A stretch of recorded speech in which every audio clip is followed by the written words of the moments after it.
Hey everybody, welcome back. Kind of a follow-up actually, because I've talked about this before. It was a video I did some time ago, but there's been an explosion of interest in the subject recently, and including that particular video. And it could be because of the conflict in the Ukraine, and that is about burying shipping containers. And primarily what I talked about in that video is how much trouble you would have to go through to efficiently actually bury a shipping container, because that's a big thing in the prepper community. It's like, oh, it's a shortcut. I won't have to buy a shelter. I won't have to pay for a professional shelter. I won't have to build something in the backyard. I'll just dig a hole and throw a container in there. Bad idea.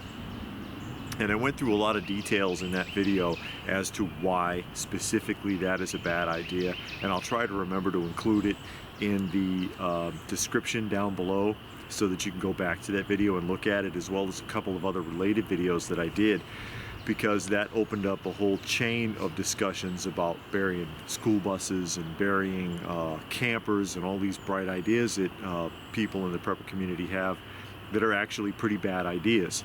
You would quite literally have to build a room to insert this container into in order for it to be secure. The container is not designed to be buried. Anything that's not designed to be buried does not belong in the ground. All right, ask anybody who has one. I know there's going to be a few people that are going to sit there and say, I successfully buried a shipping container, and you don't know what you're talking about. If you're telling the truth, congratulations, because I've only ever seen them turn into sinkholes. All right. All of the pressure points of a container are on the four corners. They're designed to be stacked like Legos, but unlike Legos, they weigh thousands of tons, especially when they're full. And if you put something directly on it or against it, not connecting with the four pressure points, it's gonna implode. It'll get crushed. And yeah, they say, oh well, you got to put all these supports in there and put all these cross beams and all this work that you got to do. I've even heard people say, oh, you turn the container upside down because then the flooring supports the roof. The flooring is on the inside, not the outside. All right, it'll buckle, and then all those timbers will crack and fall in. It's designed for things to be set on, not to be a roof as far as the interior flooring. It's just overall a bad idea. To be cheaper if you built an actual like basement structure or had a professional put something in your yard. In the long run, the amount of time, money, and effort that you would put into properly burying the container, it's not worth it. Same thing goes for a school bus. Vehicles are not designed to be buried in the earth. Okay, all of that pressure, especially moisture builds up in the ground, particularly if you're somewhere with a high water table, it's going to crush that structure. Campers, are you kidding? Campers are made out of tissue paper. They just tear apart. You ever worked with an abandoned camper or had to tear one down? It's amazing that those things last as long as they do. You're not burying that successfully because they figure, oh well, everything's already in there. It's got a shower, it's got a kitchen, it's got a bedroom. Okay. Yeah, you can bury a trailer then, because that's all a camper is that trailer material. Yeah, but are the walls of a trailer or a camper going to support thousands of tons of soil? No. No, they're not. You would have to, again, build something to put that into. The thing comes up about the ties all the time. People still beat me over the head talking about railroad ties because I said do not use these as walls. Don't use them as a roof. Railroad ties are garbage. They're under this impression that they'll last forever. That's not why the railroad uses them. The railroad uses them because they are cheap, not because they last forever. We have a relative that works in a rail gang. All they do is pull them out and replace them. They start on point A and go to point B, and then they go back to point A and start over again because they're rotten and falling apart that quick. Yeah.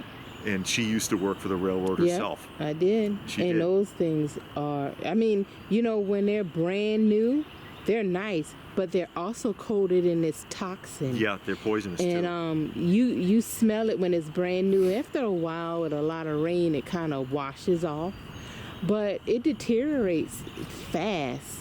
really fast, and it can crumble up underneath your fingers. So that's not a good idea. Plus, you don't want to breathe that in if you have it buried underground and you using it as wall supports or joists. That stuff is toxic. Or if you're planting anything around there. Nah, I did that. Yeah, that's a bad idea. I did use a brand new one as a border for my flower garden. Well, at least you didn't eat the flowers. No, it was just flowers. Yeah. But yeah.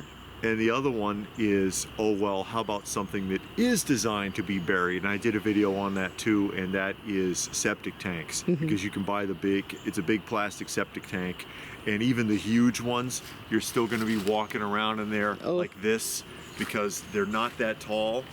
You're going to get crushed into the septic tank. And the septic tank operates on the concept of negative pressure. It's designed to be underground, full of water. It's full of liquid and other chemicals and whatever is going in there.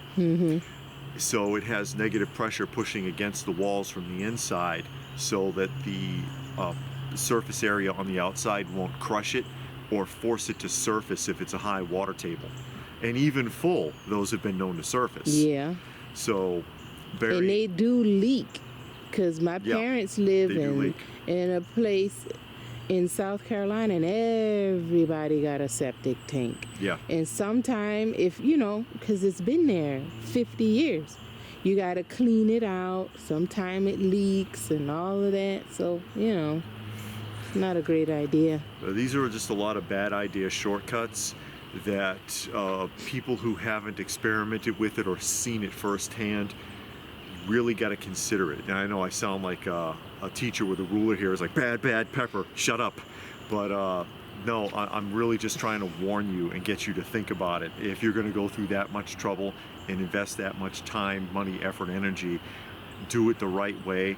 And I mean, hell, you'd have better luck putting a roof on a swimming pool than you would trying to bury any of that stuff. Yeah, that is a good idea. Yeah. You can build like a pergola over it. Yeah. And there's still a risk of it absorbing water coming in, because there's nowhere for the water to go. That's true. Or backing up over the drain, through the drain, if it's not sealed. But there's that's probably not the best idea either. But I'm just making the point.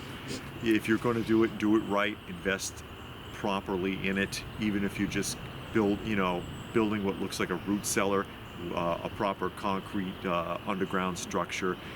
People have thrown out the idea of using culverts. What's a culvert? Culvert, like a big underground pipe. Oh, like what you see in the ditch? Yeah, because it's already the shape and it's designed to be buried, and it can interconnect. Those are not cheap. Yeah. Okay, it would work, but they are round. They are circular completely. So you have to keep that in mind. You would need to put flooring in. There's a lot you would need to do with it if you used something like that, and they are not cheap. And you'd have a harder time explaining what you're doing with culverts in your backyard than you would having somebody build a basement extension or something. Yeah. So, but another thing, because you said that, when you're doing all of these things in your backyard, in your neighborhood, your neighbors are peeking out the window. Yeah. What Billy doing over there? Why Billy got that backhoe in his yard for 4 weeks? Yeah, and if you're not zoned, if you haven't paid your zoning fees or something, it could catch up with you. Some neighbor could rat on you. Yeah. You never know. You've got to be real careful. Or you could be like that episode of Twilight Zone when the neighbors found out dude had that bomb shelter. God, yeah, the shelter. The name of it was The Shelter, and then they all came over. They all came, and then he was like, and that's the big prepper problem, because they didn't really know what he was doing in his basement, because they knew when he told them. Yeah. He told them about it because he was trying to be the kind of guy that tried to convince everybody to do that. Which a lot of preppers do. They try to talk to the neighbors and friends and family and stuff, and they're all like, nah, screw you. And just like what was projected in that particular episode, when push came to shove, they all came and beat his door down. They broke it down. Yeah, and they force their way ruined in. it because it was worth nothing after that. I mean, watch it. It's a good episode Yeah. for preppers to watch. Sterling it's a was on very it with good. many of his episodes. Yeah, but that one, as far as the prepper community, that really one was stands the out. best. It Yeah. does. It Yeah. does. So I know I've made a lot of people mad, but that's what I do here. if you have any comments or thoughts about that, please feel free to post your thoughts in the comment section down below. Please do give the video a thumbs up if you got something out of it. Again, I'll try to remember to put those links in the description so you can check out those other videos if you haven't seen them. Share it if you can, probably the only way it'll get seen. ScrewTube does not like this channel. Subscribe if you're new, all that good stuff. Please do check out some of the other videos if you are new. If you wanted to help the channel out, every little bit helps, and I sure do appreciate it. The cats and dogs appreciate it, if you're curious, because I'm starting to do that here now too. I do it on Coffee Talk. The random cat and dog pictures are animals that we actually help out, strays that get dumped in the woods, and it helps with the algorithm uploading the videos, believe it or not. It was a tip given to me by a viewer, and it worked. I went from 8 hours to load a video to less than 10 minutes now. Go figure. So if that's it, then what more can I say but stay frosty, folks, and thanks for watching. Oh, yeah. And I have something. What's that? It's always going to be "Let's go, Brandon," but we have a new phrase. Oh, no. Whenever you're looking at the news and stuff like that, and you see or you pass by your local gas station, the next thing you should say, and you see those gas prices, Oh, no. what you should say is, Trump would have never let that happen. You know, you go to your grocery store man. and you want to get a pack of chicken or some potato chips or some spaghetti sauce, and there's none on the shelf. Trump would have never let that happen. That's all you gotta say, Oh, no. because it's the truth. Okay.